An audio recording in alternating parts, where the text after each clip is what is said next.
Hey, how you doing, folks out there in YouTube land? This is Tom Baggett with Spread Music Now, and today I'm sitting down with composer, arranger, wildly innovative steel panist, Jonathan Scales. John is a member of the Spread Music Now advisory board, and he's also a friend and a former client. Through his musical vehicle, Jonathan Scales Orchestra, John has performed with a wide and remarkable array of artists, including Bella Fleck and all the Flecktones, Victor Wooten, Future Man, Howard Levy, everybody, uh, as well as some jazz luminaries like Christian Scott, Oteil Burbridge, Mono Neon, Sean Martin, many others. John has also represented the U.S. through the Department of State's musical exchange program and has been a musical ambassador in concert tours of China, Taiwan, Hong Kong, Indonesia, Mauritania, and Kazakhstan. And he delivered a TEDx talk about the importance of perseverance and persistence, traits that have been essential to his career. It's wonderful to see you, man. How's Brooklyn today? Man, it's good to see you, and it's a good day here. I moved here almost a year ago, maybe like 11 and a half months ago, and I'm loving it. Despite pandemic and everything, it's still pretty awesome. Yeah, you got there just in time to get settled in for the pandemic. And I generally like to start off and just say, "Hey, how's your pandemic going?" But I happen to know that you contracted COVID very early on, like in Yeah, mid-March even. March, yeah, yeah. So that was a thing, and that was at the beginning before anyone really knew anything. Must have been So, scary. I wasn't scared. My family and my sister and people were kind of freaking out, but like I was the one that was sick, but I could tell that I was gonna be fine. I was just really sick, you know. I didn't feel like I was gonna die. Well, how sick were Um, you? This is just like like really fever, curiosity. like 102 fever, like extremely exhausted all the time, like throat, like scratchy throat, coughing, um, you know, very lethargic. So it was like that for maybe like a couple weeks or so. Have you had any residual side effects or anything? No, That's good because I know not that I that's the know. thing. Yeah, You got lucky with that one. Um, so yeah, you got there just in time for the pandemic. Um, yeah. I'm glad too, because it'd be weird to move here after that. You know, yeah, I don't think many people would do that actually. I think there's more of a reverse kind there's of. a reverse. Yeah, there are some people that are moving in though. Yeah, I have a friend who has a friend, a guitar player from Argentina who just moved here like last week from Well, Argentina. it's still a place to be. I mean, if Oh especially yeah, if you have a career in the arts and you want to be in the hot spot. Um, right.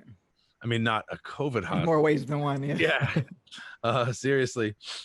So yeah, obviously, I mean, having worked with you, I know you tour for a living. Um, and obviously that all got canceled and put on hold. What I'm just curious, what did you have lined up for the spring and summer? I mean, did you have any of the big European jazz festivals lined up at all? So the biggest thing that kind of got canceled was April. So April was an insane month that we had set up. So I wrote this concerto for steel drum orchestra, um, and we were supposed to perform that at like North Texas and University of Southern Mississippi and Appalachian State and a bunch of other places with a bunch of stuff in between. We're supposed to like, I think there was some talk of like actually opening for Jimmy Buffett in Raleigh, which is crazy. That's sort of, So like all these, I know it's crazy, but like, there was a lot of stuff that was lined up, like some like Earth Day festivals and different things like that, and you know, one by one, everything kind of got canceled. So my drummer Mason Guidry, he was supposed to be on tour with Sean Martin in Europe, like up until the start of our tour. So he was gonna come from Europe to Charlotte, North Carolina, and start our tour. but his tour got canceled. And then so he hit me up saying, "Hey, the Italy tour is canceled, so I guess I'll see you, you know, on March the 31st for Yeah. our tour. I'll see you there." And I was like, "All right, sorry to hear about your tour being canceled, but all right, we're still going." And then sure enough, like one by one, all those shows got canceled one by one. Yeah, we um for the viewers, Jonathan's also a Music Empowers artist ambassador. And I spent, most of last year since getting hired putting together this program, which was going to not only spread uh, awareness and education about our mission, providing music education for underserved kids. It was also supposed to generate revenue, and I was paying very close attention to this pandemic, in early January, just because I'm a news nerd, and knowing full well the likelihood that things were going to go sideways. Um, we launched our artist ambassadors program on March 5, and I was sitting with my wife having a glass of wine that night and said, I don't know, I'm just hopeful. And we're listening to NPR, and the story that South by Southwest had canceled came on. And at that point, it was just obvious that everything was going away and would be going away for quite some time. Um, what have you done? I mean, obviously, no touring um, and no Right. live events, but what have you been doing to fill the time and to stay afloat? You know, uh, just curious. So the lucky thing that I mean, I take it as a lucky thing for myself is so I told you that April we had this entire tour that was like slammed, booked like from beginning of, from like March 31st, like past the end of April, just like every day, right? But we had the month of March off completely already. So when I got off of tour at the end of February and I looked at my calendar for March, this is like before, this is pre-coronavirus, right? This is like, you know, February, 28th, you know, I'm not sure if it was leap year or not. I don't remember, but March 1st, around that time, uh, I reached out to get students on like online students before teaching online was like the thing that everyone was doing. I started my online teaching thing at the beginning of March, knowing that I was off of the road for the whole month of March. So then when the pandemic hit mid March, I had a full roster of students. And you're still teaching these same students? I'm still teaching some of those same students. Some people have kind of come in and out. Some people were only there for a little bit. Some people were kind of in and out. But there's a couple of those same students that I've still been teaching since the beginning of March. That's Um, yeah, so like I kind of got a head start in that way. Yeah. Uh, I mean, a lot of people. I mean, everybody had to pivot to digital or to virtual, yeah. or digital, all of it, and a lot of folks who I've been in touch with, you know, they had some educational experience, but many had, never even conceived of teaching. You go on tour, you get off the road, you recuperate, you go back out on tour, you get off the road, you recuperate. Um, Now folks are starting to think about, in this tickets and t-shirts music business we're in, maybe they can take their foot off the accelerator a little bit when it comes down to the omnifocus on touring, because now that they had some experience teaching and have Hmm. built up a roster of students who are interested in learning from them, not just any old bass teacher or whatever, Right. um, that maybe they can tour a little bit less because they have something else to generate some revenues with. Has that occurred to you? Um, so you mean like when touring comes back as a Yeah, thing? when Like, touring comes back, like in a year or 12 years or whatever it is. actually, for me, you know me very well. So when I answer this question, you're probably gonna laugh. So in my head, I'm thinking, because it's digital teaching or virtual teaching, that means that when touring comes back, I can teach just as much and tour at the same time.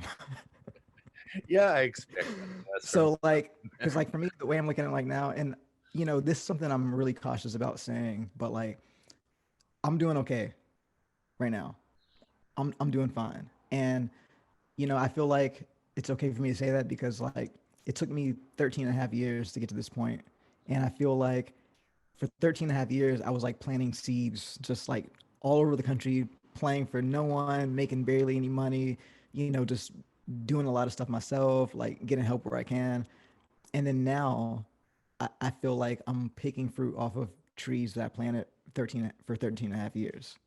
Whether it's from like some random students who saw me in random cities, or whether it's from people who hire me to like who commission works for me. People like right now, I have two commissions this month. I'm commissioned to write a virtuosic timpani solo, Huh? uh, and I'm commissioned to write a vibraphone solo. Now, So hold on.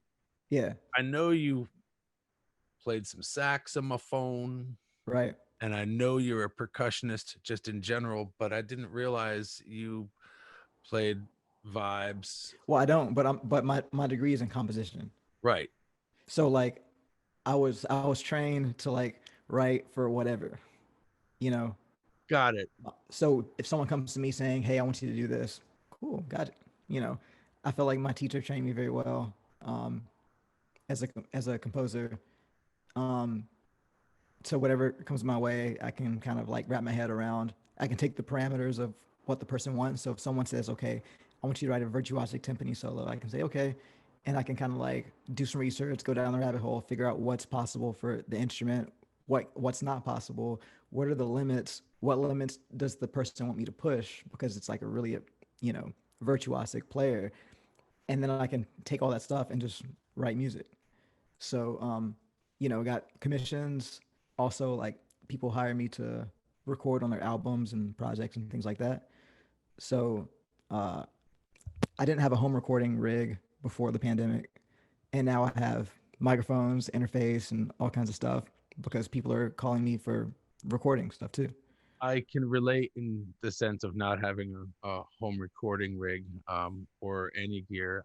I equip myself to be basically Joe Rogan here with the big old mic and the earphones, but it's actually it's important. The production quality is important. Are you doing are you recording parts remotely and then the producers are putting it together? Yeah, yeah. Um, I'm not sure the albums that I've recorded on. There are things that are going to probably come out next year and things like that because people are really kind of getting their stuff together for the future. So I'm not even sure if I'm at liberty to say like what projects they are, but um, you know, remember how I made the analogy of like just planting these seeds and then like things come up. Uh, when I get commissions and recordings and new students, all of that is reminding me of like little fruits growing off of trees because I never know when someone's gonna call and say, "Hey, Jonathan, I got this track I want you to be on. I can pay you X amount of dollars." I'm just like, "Sure, all right, cool." It could be And somebody that you were on tour with or that you were supporting or was supporting you. You never know where that's going to come from. right, right, exactly. You never know where it's gonna come from, and so that's why it's been important for me to just like keep going, because like if you're able to like keep yourself afloat and you've put in all this work, then you can kind of uh, like right now I'm living off of my 13 and a half years of work That's a great that way of I looking at it, John. yeah, Because I know it's never been easy. I mean, right, you're one of the most innovative steel pan players in the world, and I remember writing your bio, and I called you the most innovative, and you were yeah. like, And I "No, said no, do not say that." And I'm like, "What do I know?" It's like there aren't a whole lot of steel pan players that an average Joe like me would even be familiar with, and most people think of the steel drums as what they see on right, cruise ships. And so I know it's never been easy for people to fully grasp and comprehend even the idea of an ensemble led by steel drums. And then you add to that the nature of your compositions and arrangements, which are pretty mind bending at times. maybe talk a little bit about, you know, the difficulties in overcoming those things right there alone. Uh, I feel like for me, there's a couple ways, a couple angles I can come in with it. Like it has been a challenge to come at it from this kind of like modern classical composer standpoint, because that's kind of really what it is. It's like I'm a modern classical composer, but I happen to play steel pan and I happen to be very influenced by jazz. And Bella, So, and Bela Fleck, yeah, and like hip hop and rock music and everything. So like that kind of comes together and creates me. Um, and you know, a long time ago, I came to a crossroads where like I could either like just play all the money gigs and play all the poolside steel drum gigs and make a lot of money, or I could like stand true and just like take the hard road. And I took the hard road. And I think when I made that decision, it was just like I was kind of like young and dumb enough to just be like, well, this is what I want to do, so I'm gonna do that. And the reason why I say it like that is because like sometimes I kind of consult and mentor people that are kind of like up and coming who are trying to do their own things. And a lot of people are kind of stuck in this place where like they're afraid to like jump off the cliff, as I call it, you know. But I jumped off the cliff early. I jumped off the cliff right out of college, like just you know, I didn't care. I didn't think about it. And when I look back on it, I feel lucky about that because I was able to grind it out and play all the shows for no money and lose a lot of money and make a complete investment at the beginning. Whereas some people now are my age and they're trying to do that, which makes it even harder. You know? So I made a decision early to like go with the artistic side of what I was doing, especially being influenced by like Bela Fleck and stuff like that. I wanted to do that. Like I want to do what that guy's doing. So I just kind of stayed on that path. well, you had the courage of conviction, and you also have remarkable um, just persistence and stick to itiveness. And folks, go find John's TEDx talk on YouTube.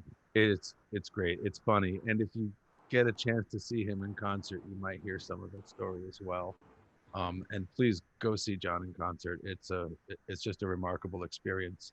Um, so you've mentioned Appalachian State. That's your alma mater. Um, Prior to that, tell me a little bit about your music education. You know, growing up. Prior to Appalachian State, okay. So growing up, before I even played an instrument or anything like that, uh, the main type of music my family had around the house was like gospel music and like Michael Jackson. You know, Good and combo. this was yeah, and this is like the mid '90s or so. So this is like during Michael Jackson Dangerous, Mhm. the Dangerous era, like the bad era and the Dangerous era. So like that's the Michael Jackson that I grew up with. So I had to go back later and get into Thriller and like Off the Wall and Find all that the good stuff. stuff. I'm sorry, Jonathan. I just said it, but you had to go find the good stuff. You know, sure. Let's not get into that whole conversation. But We can edit this. so so yeah, I was raised listening to like to that stuff, and at some point, so my dad went to college for music, but then went into the army. Like pretty like he didn't really get to fulfill, you know, what he wanted to do in music. He went into the army to be able to support a family and things like that. But he had things around the house like scores and music books and random things. And there's one book that he had that I saw when I was probably in the fifth or sixth grade. He had this like black and white, boring looking textbook that was about this thick called Orchestration.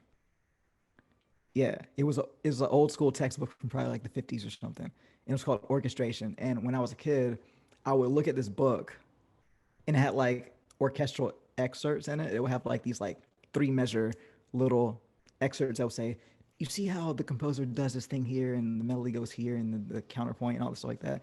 And I was just like fascinated at just like looking at the scores, like the little You didn't know how Thanks. to read music though, so you I couldn't. didn't know. I didn't know how to read music. I just thought it was cool. And Right. then a little bit after that, I started writing. I started pretending to write music. Actually, when I was maybe fifth or sixth grade, I would pretend to write music. So I would like draw the lines. I would put sharps and flats wherever. I would just. It was like I was drawing. And you had music in your head. I don't even know. I was just. I don't even know. I was just drawing. Really. Like the way it looked. I like the way it looked, and I just that's what I was doing in like fifth grade. So like in sixth grade, I joined the band as a saxophone player. Um, yeah, and then to make a long story short, uh, like did band sixth grade, seventh grade, eighth grade, ninth grade. Ninth grade, I was in Germany, and then 10th grade we moved back to the states. This is actually an important turn of events, so I'm going to explain this. So in 10th grade, we moved back to the states, and for some reason in my head, I thought that the American kids in the U.S. would be better musicians than the American kids in Germany. So I was afraid to join band. So like I didn't do music in 10th grade at all because I was afraid, right? So I played soccer that year instead. And so I remember being on the soccer field at practice, hearing the marching band play like on the other side of the school, and I could like sing all the melodies and sing all the parts, and I could hear them. It was like, man, it'd be cool if I were over there. So for some reason, the coach, he always had me on the bench at all the games. He didn't play me that much. So I said, you know what? Next year I'm gonna be in the band. So my 11th grade year, I signed up for marching band on saxophone, and I spend the entire summer before 11th grade learning and memorizing all the music. So I show up to band camp on day one, having all the music memorized, right, on saxophone. Day two of band camp, the teacher comes over, Mr. Davis comes over and says, "All right, woodwinds, I need 4 people to audition for the drum line because there's a hole." And for some reason, even though I spent the entire summer learning the saxophone part, I raised my hand somehow. And Oh, then I got onto the drum line. So then now I spent 2 years on the drum line. So I'm a saxophone player who also did drumline and also did like marching or orchestral percussion and things like that because I started getting into percussion. And then when I got to college, the steel drum band was there, and I kind of already had some decent hands and like decent melodic sense from saxophone, and I was able to make my way easily into the steel band. because that is the perfect combination of a melodic sensibility and percussion, of course. Yeah, for sure. Which is funny. That gets back to timpani. I was in percussion ensemble in college as well, and I was like the worst drummer in percussion ensemble. Because there, I mean, it's not that I was terrible, but there were some really good players in there, and I just wanted to play timpani, but I had no grounding in reading music or the melodic aspect of things. You mentioned that you are writing scores for serious timpanists. Is that, I'm just curious, is it more melodic or is it more For percussive in like what for the timpani, you're saying? yeah, Like for the piece that I'm yeah. about to write? Well, so um, the timpani player, her name is Diana Loomer, and she has this project called the Melodic Timpani Project, Oh, where she's commissioning composers to write really insane pieces on timpani. And so one reason she commissioned me to write this like a couple months ago and I haven't started yet. Um, I'm supposed to start like probably next week, but so I called her to be like, all right, I need some parameters here, and she basically was like, just do it like whatever you want would write for any instrument. I want you to write it for timpani, and I'll figure out how to play it. awesome. So I mean, like 16 note runs and everything. Like she's that She's bold. amazing. Yeah. So and she's done stuff like this before. So um yeah, it's a challenge to like write a piece where the instrument is something that normally does like boom, boom, boom, like basic stuff, and somebody wants like, using the foot pedals, they can, they can play scales, very fast if you're really good and really precise. So, You have to have really good feet, I guess. oh yeah, yeah, The for pedals sure. are a little stiff too, anyway, if I recall. Um, So did you have any teachers or professors that just really inspired you and gave you that extra juice that you needed to stick with it when you were a kid? Um, yeah, I think that my high school professor, Mr. Davis, uh, he was very influential because he also was a saxophone player and he also had went to App State like a million years before I did. So Sure, he'd love to hear you put it that way. yeah, he went to App State like yeah in the Stone Age. So he was very supportive of me, and I was in the band room all the time, especially my senior year. My senior year, I had like all music classes except for like one class. So I took music theory and like music history or something, and band and wind ensemble and marching band. I took like yeah all music classes. Sorry, Brooklyn. Yeah. I don't know if you can hear that out there, but Oh yeah, it sounded a lot like Brooklyn. yeah. But yeah, Mr. Davis was really influential in that way. And then when I got to college, Dr. Scott Meister, who not only was he the composition professor, but he was the steel band director. So that's both of my worlds, you know. Um, it's Yeah. having those mentors. It's critical, and that's one of the things that we work on with Spread Music Now is supporting these programs that aren't just providing music education and instruction, but they're providing kids with mentorship, um, tutoring in other subjects, the kind of stuff that inspires kids to stick with it and persist. So one of the questions I ask everybody I'm interviewing is what does the what are the two words music empowers? What does that mean to you?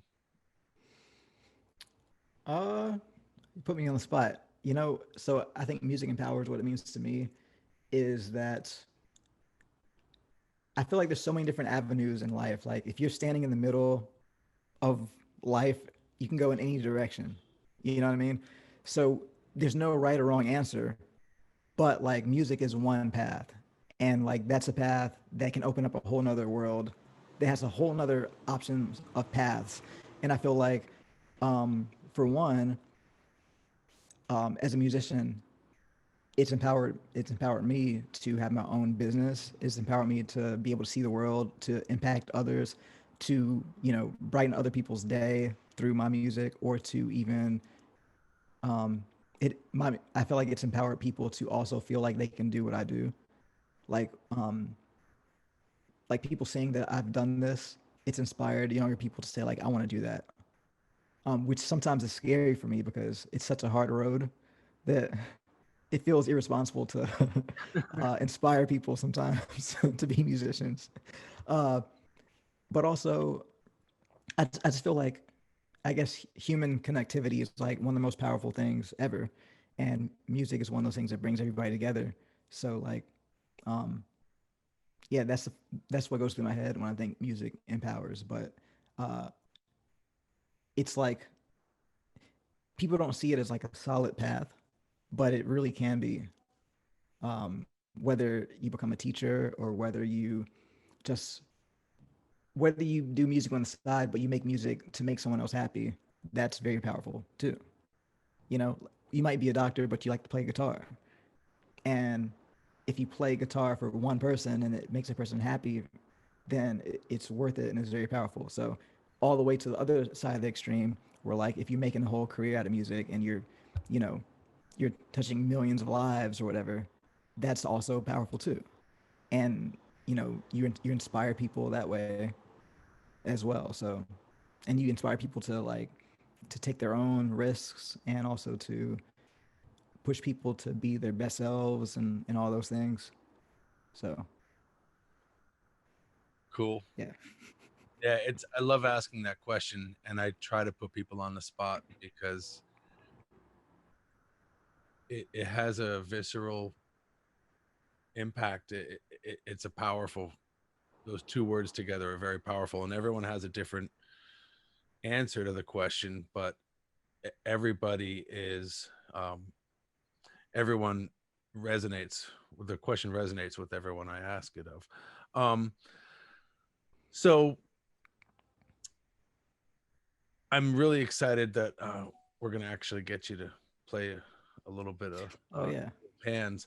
But before we do that, um, just with everything that's been going on, I mean, you sound you sound great, and I'm really happy to hear that things are going well, and that all those seeds that you've planted over the years.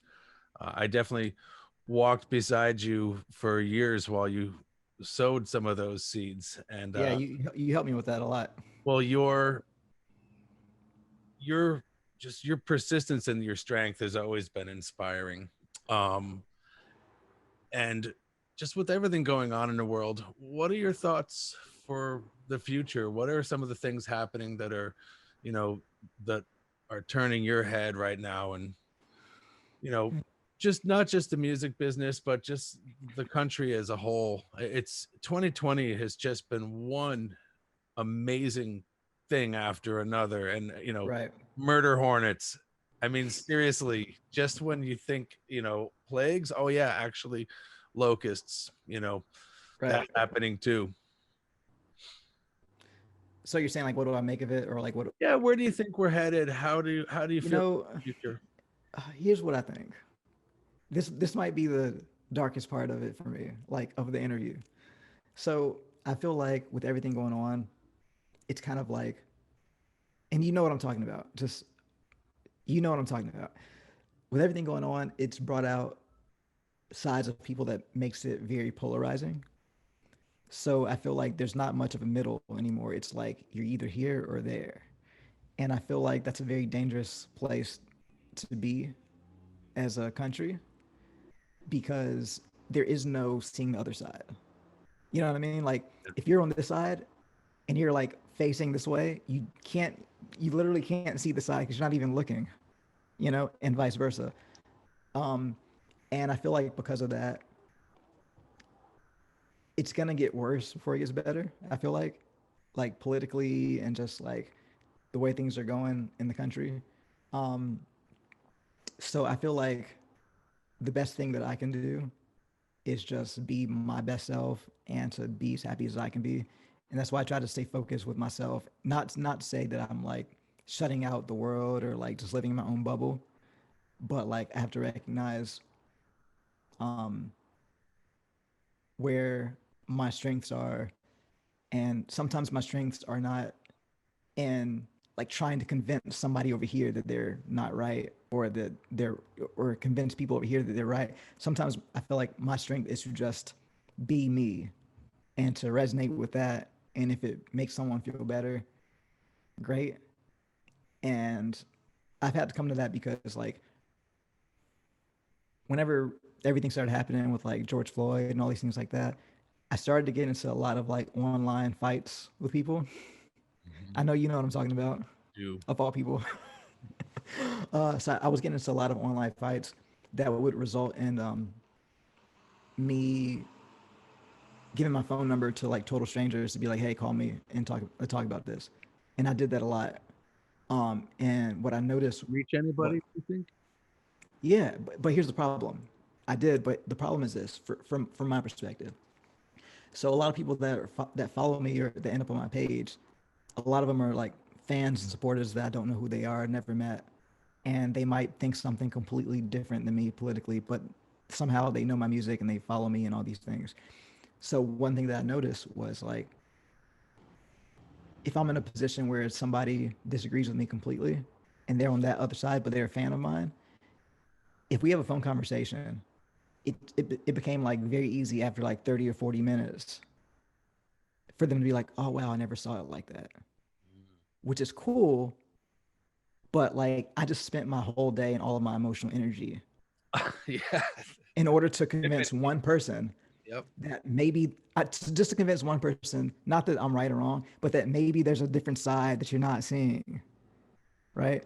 And so, like, after spending so much emotional energy on so many random people just to convince them that maybe there's another side that you're not seeing, it got so like emotionally exhausting that I said, you know what, I can't do this. I just have to just be myself, and I can't So I stopped all political debates, like, you know, I stopped all those kind of online arguments. And if someone's in person and we're talking about it, cool, we can talk about it. But like on the internet, like people already are polarized completely. And it did affect me that like this someone's a fan of mine, so they're gonna listen to what I say. I can see them arguing with everyone, but then when I step in and say, hey man, what about this and what about this and then what about this, and then we go back and forth, then they're like, oh man, never thought about that. But part of that is because I'm Jonathan Scales and they follow my music and they support me, so they take what I say, and I say it calmly. They kind of take it like more serious, which is cool, but it's also for me as a human being, it became emotionally exhausting. Yeah, a lot of artists struggle with that, obviously. Art has always been used as a tool for persuasion. And a lot of artists feel like because they have a platform, they therefore have a responsibility. And a lot of artists just say, no way. I don't want anything to do with this. I don't want to alienate one fan. Um, but then other artists are like, I have a responsibility to alienate that fan. Like I don't Right. know them as fans if that's how they are. Um, Obviously you were playing instrumental music, so you're not writing lyrics that have a political depth or impact. But um, yeah, it's a tricky spot to be in, and it's cool that you took the time and spent all that emotional energy trying to convince a few people that that there's another perspective. Interesting stuff, Yeah. man. I appreciate that thoughtful response. Let's go back to the light. All right. Sounds Let's hear good. some music. Oh yeah, I keep forgetting that I'm supposed to play. So all right, I'm gonna I'm gonna play something right now. Yep. All right. And we're gonna listen. All right. I'm gonna readjust my camera and stuff. Give me 1 second. I won't be able to hear you when I take these off. Okay. Now, All right.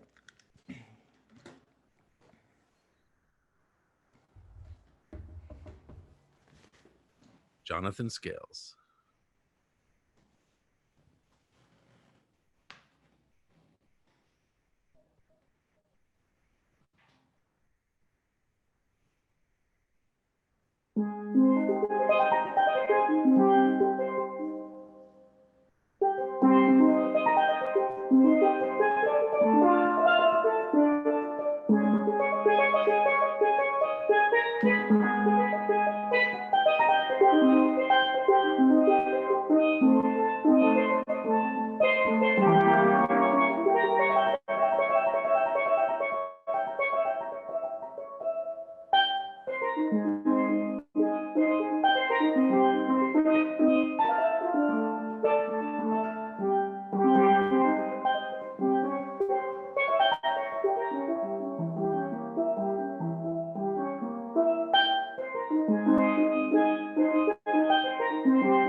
I realized while I was watching you that we're in gallery mode. So the video is you performing and me sitting here going, and it reminds me of seeing you live. It generally you have very attentive audiences who are just, transfixed. I mean, between the magic coming off the pans and Elon and Mason Oh Animal, yeah. it's just so much to watch, and I can't wait to see you again on the stage, man. Can't wait. And I can't wait either. I'm excited. I've done a couple things here and there. I've probably done four, I want to say four live or like performances outside of my house. Um, Socially since distanced concerts. yeah, two of which have been across the river in Jersey.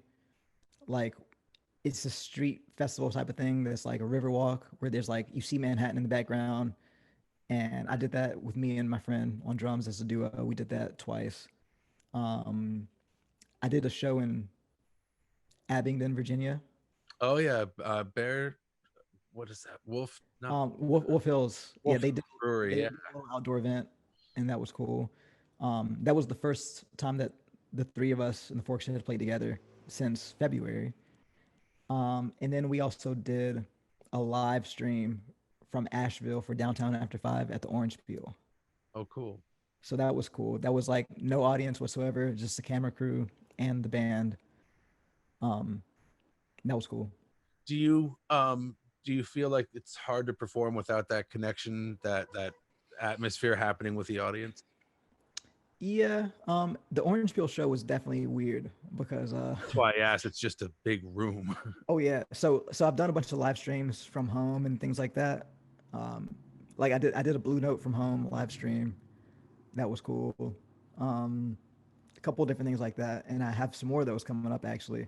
Uh, but it was weird being at the Orange Peel. That whatever I don't know what the capacity is, 1,200 or something. Yeah, it's 9 to 12. I'm not sure. It's been like Yeah. almost 2 years. Yeah, so I played like so it's crazy playing the Orange Peel with no one there, but there's people watching at home, so you still have to like interact with them on the microphone and talk and things. Yeah, you're still performing for an audience, but you can't see them. Still perform. Yeah, so that was really weird, and I acknowledged that during the show. Like I had to because I was like, this is very strange. Yeah. I couldn't play it off. I mean, I'm I don't perform publicly very often at all, but when I do, I perform so much better feeding off of the response that I get from a room than I can ever perform by myself in my basement studio. You know, Right. I just my playing goes up a level because I'm getting all that energy from the audience. Um, it's funny, I haven't really asked anybody this question, but um, it still must be awesome to get together with the guys, after all that time, because there's also that chemistry. Yeah. Yeah, that was fun, and also even for me as a band leader, I'm a pretty strict band leader musically. So it was Oh, funny to have to like for example, the very first gig that we had back in Abingdon, Virginia, just a one-off. Um, like normally, I want my band to be very controlled in these different ways, um, in the way that we approach the music. But like everyone was so excited that I had to just realize that we haven't seen each other in 6.5 months or something like that. It's And if people are, yeah, if people are excited, I have to just let it be and not be such a perfectionist about you missed this one part or like this is not how this part goes or like you went too crazy here or you didn't go crazy enough there. I just have to let it be the moment, which that was actually a challenge for me personally as someone who's like trying to control my music and things like that. But it was I know that the audience enjoys it and I know that the band's enjoying it, so like that's cool. Like I appreciate that. Well, John, I can't wait to see you guys live again. I can't wait for tours and concerts to come back. I can't wait for us to have a healthy, safe country again. Yeah. Um, And in the meantime, I really thank you for all that you do and for having this really loose, comfortable conversation. I really appreciate that, man. Man, thanks for having me. I'm glad to do it. My pleasure. And we'll be checking in with you again soon. And in the meantime, happy trails and be safe out there, brother. All right, Tom. Thank you. Much love. Talk to you soon. I'll see you.